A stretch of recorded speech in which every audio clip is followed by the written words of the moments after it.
வணக்கம் நண்பர்களே. இப்பொழுது நம்ம பார்க்க போகிறது என்ன பார்த்தீங்கன்னா, இந்தியாவிலே மிகப்பெரிய சர்ச்சுகளில் ஒன்றான மைசூர் சர்ச்சை பற்றி தான் பார்க்க போகிறோம். இந்த சர்ச்சு இந்தியாவில் 3வது இடத்துல இருக்குது. ஃபஸ்ட்டு 2 பார்த்தீங்கன்னா ஒன்று வந்து கேரளாலையும் கோவாலையும் ஒன்று இருக்குது.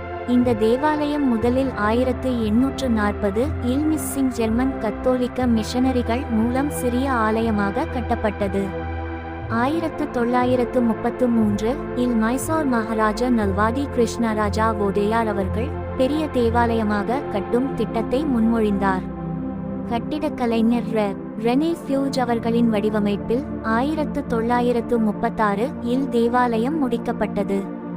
இந்த ஆலயம் புனித ஸ்ட்ரீட் ஃபலோமினா ஆஃப் கிரீஸ் அவர்களுக்கு அர்ப்பணிக்கப்பட்டது. கட்டிடக்கலை ஆர்கிடெக்சர் நியூ கோத்திக் ஸ்டைல் இல் கட்டப்பட்ட இந்தியாவின் மிகப்பெரிய மற்றும் அழகான தேவாலயங்களில் இதுவும் ஒன்று.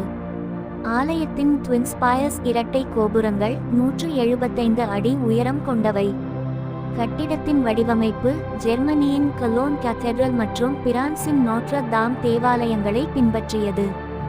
வெளியே இருந்து பார்க்கும்போது முழு தேவாலயமும் ஒரு குறுக்கு கிராஸ் வடிவில் அமைக்கப்பட்டுள்ளது. நேவ் மத்திய வழி, டிரான்செப்ட்ஸ் அடைப்பு பகுதி, கிராசிங் நடுப்பகுதி, ஆல்டர் பூஜை மேடை, வண்ணத்தட்டு உள்ளமைப்பு, இன்டீரியர் ஸ்டெயின் கிளாஸ் விண்டோஸ் இல் இயேசு கிறிஸ்துவின் வாழ்க்கையின் முக்கிய தருணங்கள் வரையப்பட்டுள்ளன.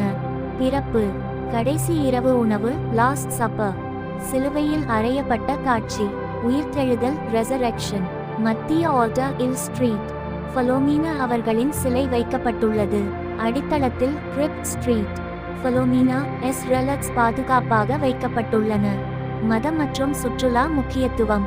உலகம் முழுவதும் இருந்து புனித யாத்திரிகர்கள், சுற்றுலா பயணிகள் வருகை தரும் இடம்.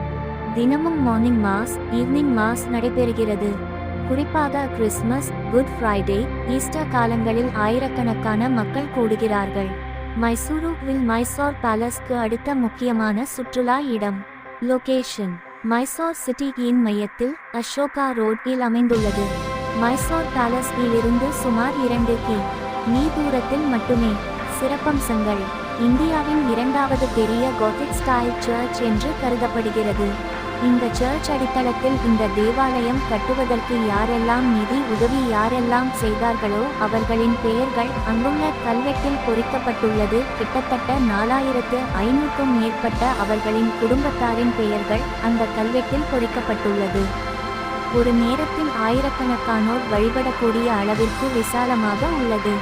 கட்டிடத்தின் ஒவ்வொரு பகுதியும் கலை, வரலாறு மற்றும் ஆன்மீகம் கலந்து அமைந்துள்ளது.